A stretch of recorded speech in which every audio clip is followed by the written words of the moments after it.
All right, my name is Hiram Shelton, and this is our final video. We have made it to the end. This is our sixth video out of six presentations, and I just want to thank the victim advocates so much.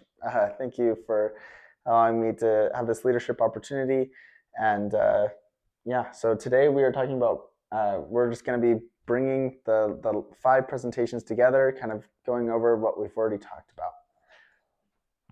So first off, the core leadership lessons that we've discussed here are self-awareness and empathy. Understanding ourselves helps us better support victims. Collaboration, working together, leads to more effective advocacy. Conflict resolution, handling challenges with professionalism strengthens our impact. Empowering victims, true advocacy means uplifting others, not speaking for them. And leadership development, overcoming biases and barriers makes us stronger leaders. The leadership mindset shift. Leadership and self-deception teaches that leadership is about how we see others as people, not obstacles.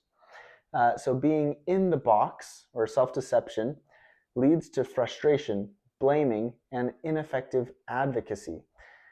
Something that's really important to remember here is that when we are deceiving ourselves and blaming others, often we have the tools and resources to fix problems simply by changing our own attitudes, by looking within ourselves, and often that allows us to be more patient with others, more understanding, more capable of seeing a situation different simply by changing our own problems and our own attitude, and especially the way we see other people.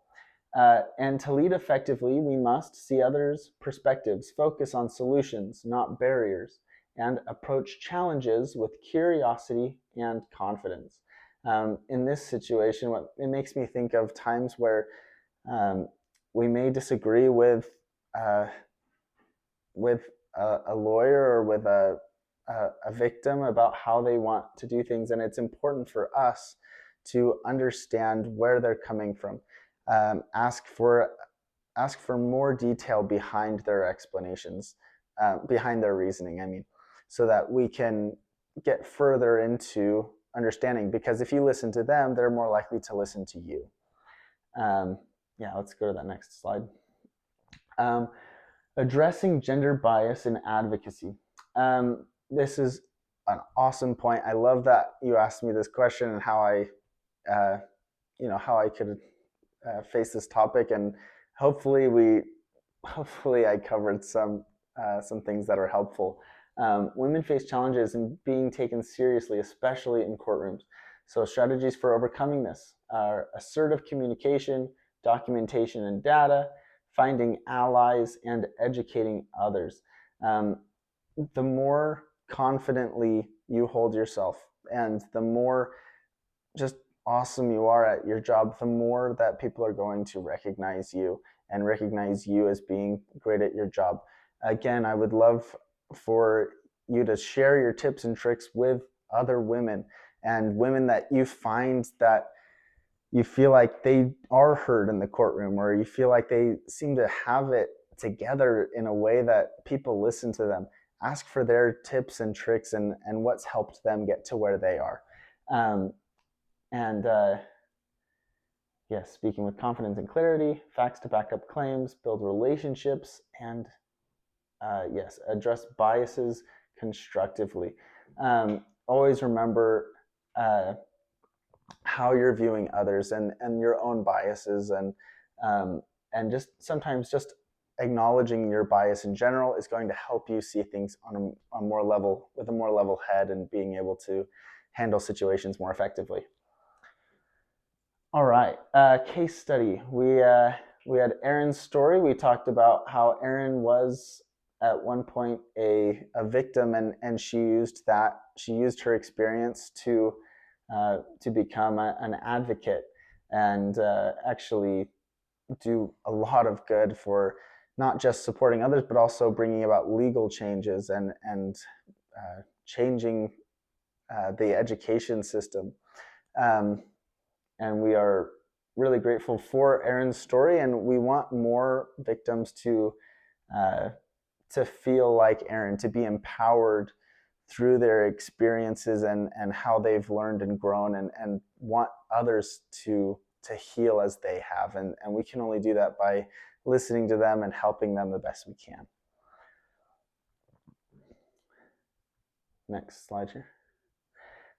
Practical action steps. How do we take these lessons into our daily work? We've covered some kind of general ideas here, and so it's important to understand how do these things directly affect us in our daily work. So we need to develop self-awareness. I'm sure you guys actually are very self-aware already. Again, these things are not new topics, but they are simply, I want you to look at how we can improve. As victim advocates, you guys are very smart, very well educated. You guys could probably teach me so much more than I could teach you. And so thank you for listening. But we are looking for how can we develop even more our self-awareness, improve our collaboration efforts, handle conflict effectively, empower victims, and lead with purpose. So some things we can start doing. We can regularly reflect on our mindset. Be thinking, what is stressing me? What might be stressing others? How can I see others as people rather than obstacles to me, or feeling like you have to get through a conversation rather than seeing a person as for what they're going through. Find common ground even in disagreements. It's much more important to focus on the common grounds rather than the disagreements.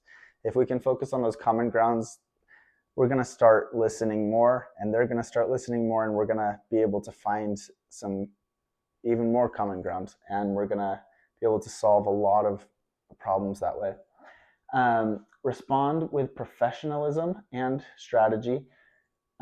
This is important to never lose your poise. Always keep yourself together, always keep yourself professional, and things will work out. Sometimes it's very tempting to show frustration, to show some emotion. But remember, as we respond professionally while we're in the workplace, things will work out. And when we need to let out those frustrations, go to the gym, talk to a therapist, talk to a family member, talk to someone. And it's okay to have those frustrations, those deep-seated those pains, because this is a real difficult job. And so it's important to still address those, but just at appropriate times. And guide victims toward self-advocacy. Again, we want victims to be the one leading their healing journey. We want them to be leading in the actions that they want to take, whether that's pressing charges and all the resources that they have. We want them to be leading, so that they can feel like they're really in control. And then lastly, we want lead with purpose. Show leadership through action, not just position. Again, you guys are all leaders already, and it's important to view yourself as a leader. These people need you, and they are so grateful for you and your job and how much you care about them and care about this work. And so they are absolutely very very blessed to have you. And so it's important to remember that you are a leader already, and to continue to see yourself as a leader and work as a leader. And that is going to improve how you see yourself and improve your work on a daily basis. All right, so final reflection and discussion. So questions to think about. What's one takeaway from today's discussion that stood out to you? Honestly, what are some takeaways from all of these presentations? Is there anything you want to work on, something that spiked your interest, something you want to improve on, something that you feel like you're already good at but you'd like to get better, something you haven't put enough time in? I would love to hear back how I could improve. Maybe I didn't do enough research on one topic and you'd like to know more about that, and I would love to address that.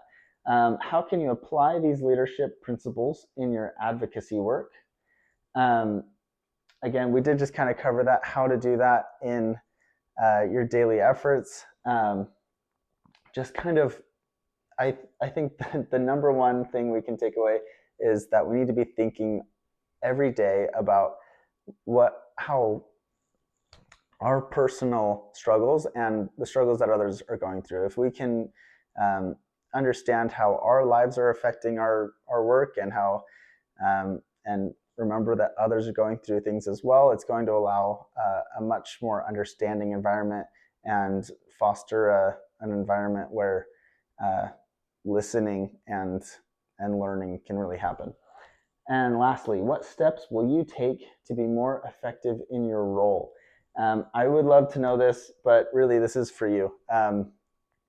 I have prepared all of these presentations for you to get things out of this.